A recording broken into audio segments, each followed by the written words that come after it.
இங்க ஜாதிங்கிறது வேற, சமத்துவங்கிறது வேற, சம்பந்தங்கிறது வேற. நீ அம்பானி வீட்டுல வேலை பார்த்தா அவனுக்கே சம்பந்தி ஆயிட முடியுமா? நீ முதலாளியா இல்லாம என்னைக்கு தொழிலாளியா கை நீட்டி சம்பளம் வாங்க ஆரம்பிச்சியோ அன்னைக்கே ஏற்றத்தாழ்வுங்கிறது ஆரம்பமாயிடுச்சு. ஜாதியும் கௌரவத்தையும் எப்படி விட முடியும்? ஜாதியும் கௌரவத்தையும் ஒருத்தன் விட்டான்னு வச்சுக்க, அவன் போனத்துக்கு சமம். ஜாதி கௌரவத்தை எவனாலையும் அழிக்க முடியாது. கெட்டாலும் மேன்மக்கள் தான். இங்க ஜாதிக்குன்னு ஒரு கட்டமைப்பு இருக்கு. அதை மீறி எவனாலையும் எதுவும் பண்ண முடியாது. ஏன் உன் புள்ள பிறக்கிறப்ப என்ன ஜாதின்னு கேட்கல?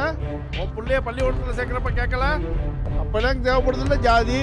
இந்த ஜாதி எத்தனை ஜென்மம் ஆனாலும் சரி, இந்த ஜாதி ஒழியவும் ஒழியாது, அதை அழிக்கவும் முடியாது. இங்க எல்லாத்துக்கும் ஜாதி தான். நல்லா படி, வேலைக்கு போ, கை நிறைய சம்பாதி, ஓட்டை போட்டுக்க, கைய கட்டிக்க, ஷூ போட்டுக்க. யாரு வேண்டான்னது? ஆனா ஏன் கோட்டை போட்டுக்கிட்டு, ஏன் டைய கட்டிக்கிட்டு, ஏன் ஷூவை போட்டுக்கிட்டு, ஏன் வீட்டுல எனக்கு முன்னாடி காலு போட்டு உட்காரணும்னு நினைக்கிற பாரு, அது ரொம்ப தப்பு. நீயா இரு, நான் நானா இருக்கிறேன். நாங்களா யாரையும் தொந்தரவு பண்றது இல்ல. அப்படியே இருந்துகிட்டா உனக்கும் நல்லது. சீண்டி பார்த்த தாங்க மாட்டேன்.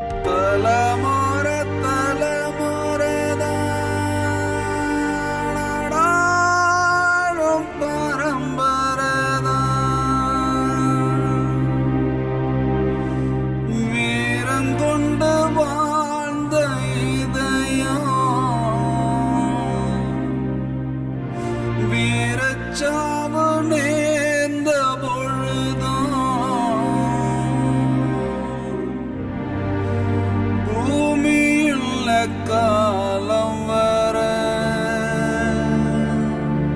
நீங்க சாமியாக வாழ்வீங்க, என்றும் சாமியாக